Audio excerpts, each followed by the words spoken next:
Nesse vídeo eu quero mostrar para vocês 5 dicas de boas práticas no Python. São dicas que você pode seguir para deixar o seu código mais limpo, mais legível e de uma forma geral são boas práticas que você deve seguir no Python. Então sem enrolação, vamos pro vídeo.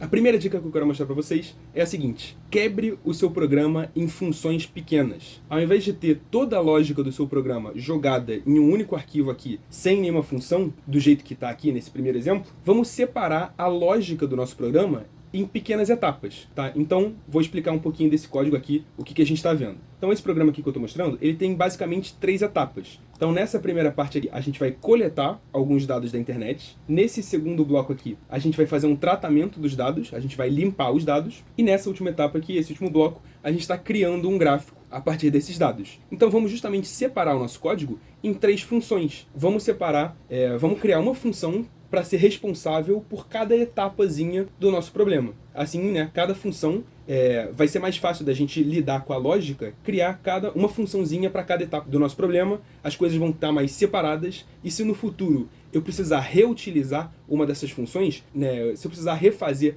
uma dessas etapas, um desses passos, em um outro programa, em um novo projeto, vai ser muito mais fácil trazer essa lógica daqui para lá, tá? Então essa que é a ideia. Então qual que vai ser a diferença aqui dessa versão 0 para a versão 1? Vai ser justamente essa daqui. Deixa eu trazer o V0 aqui para a direita. Então aqui na direita o V0 era a versão antiga, e no V1 aqui na esquerda a gente tem essa nova versão. Então ao invés dessa linha de código aqui, a linha 6, tá jogada aqui no nosso arquivo, a gente criou uma função chamada web scraping, que está lá, retorna essa tabela lá que a gente estava pegando da internet. Aqui essas linhas aqui, da linha 18 da linha 9 até a linha 18, todas essas linhas que estão fazendo o tratamento de dados, a gente colocou dentro de uma função chamada cleanData, né? Uma função que está limpando os nossos dados. E por fim, toda essa lógica de criar o nosso gráfico, eu coloquei dentro de uma função chamada plot, né? Uma função para plotar, para criar o nosso gráfico. E aqui no final do nosso arquivo eu estou chamando cada uma das minhas funções, né? Então criei a função web scraping, criei a função cleanData,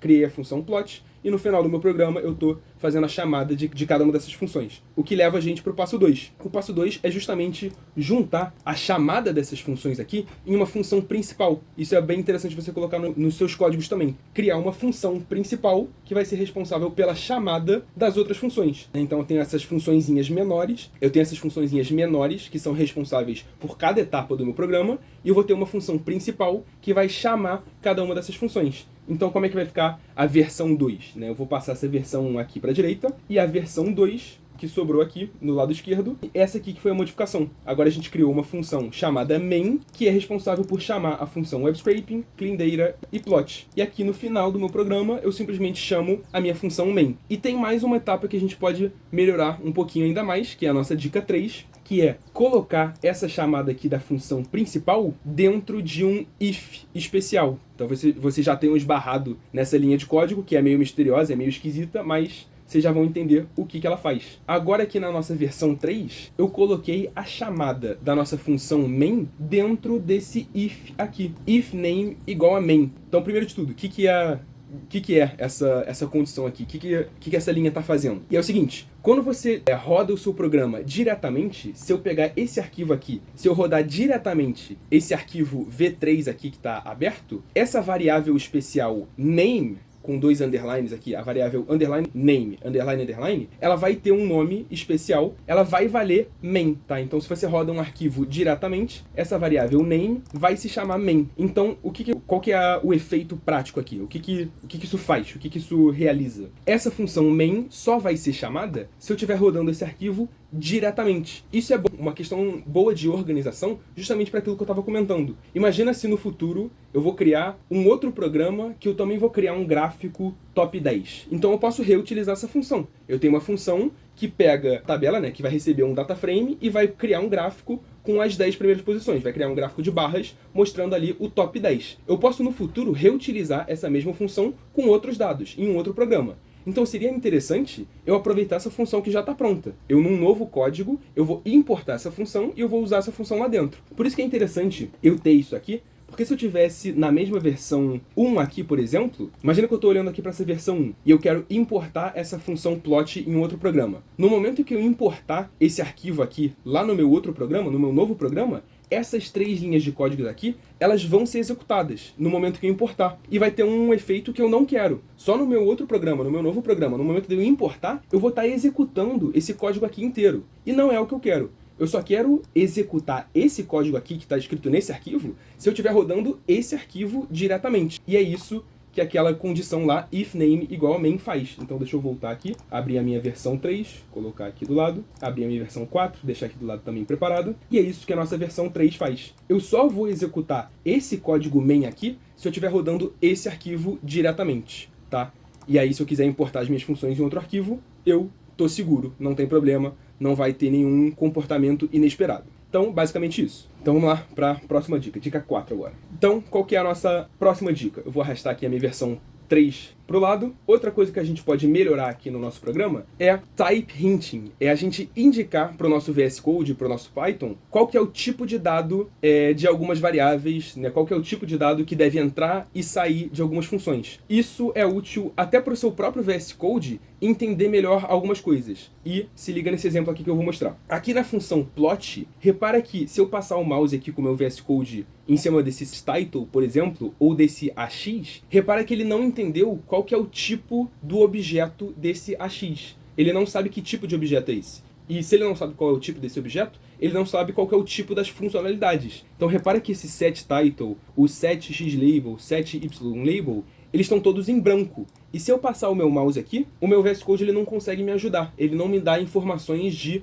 como utilizar esse método. Por quê? Isso está acontecendo porque ele não entendeu qual que é o tipo do objeto desse AX. Então a gente pode avisar para ele. Aqui na minha versão 4, do lado esquerdo, é o que eu estou fazendo aqui. Olha, na minha linha 27, eu vou recortar a minha linha 27. Se eu não tiver a linha 27, essas linhas ficam em branco e o meu VS Code não consegue me ajudar. Não sabe que função é essa, ele não conhece esse método. Se eu voltar aqui, se eu avisar para ele na linha 27, e repara a maneira que eu faço isso. Eu vou refazer aqui, ó. Na linha 27, eu vou dizer AX, que é o nome da minha variável aqui, né? AX que foi criada na linha 26.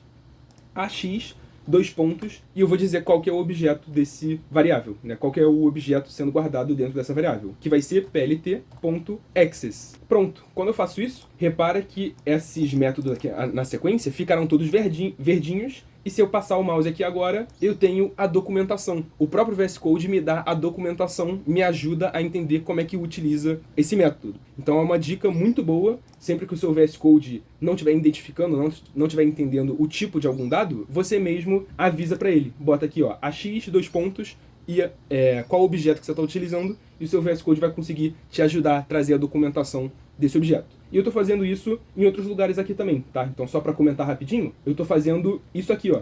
No final da função web scraping, aqui na hora de declarar a função, na hora de definir a função, eu já estou avisando que essa função web scraping, ela retorna, né, utilizando esse símbolo aqui, meio que essa setinha aqui, ela retorna pra gente um objeto DataFrame. Tá? Então, uma tabela do Python, basicamente. Essa função cleanData, ela recebe um parâmetro chamado df, que é um DataFrame, e ela devolve um objeto DataFrame também. Então, deixa eu só mostrar para vocês que se eu apagar isso aqui, se eu não disser que esse parâmetro aqui df é um DataFrame, repara que, ó, tudo ficou branquinho. Agora ele não sabe, ele não conhece esse strSplit, ele não conhece esse df explode, ele não sabe quais são as funcionalidades desse objeto df. Quando eu aviso para ele que df é um DataFrame, aí ele entende, ah tá, então df.explode é esse método aqui que vai transformar os elementos e blá blá blá, e tá trazendo aqui a documentação para vocês. Então é outra dica bem interessante de você usar nos códigos de você. Mais um comentário sobre essa dica aqui, eu não faço isso em todas as variáveis, em todos os meus códigos, né, absolutamente o tempo todo.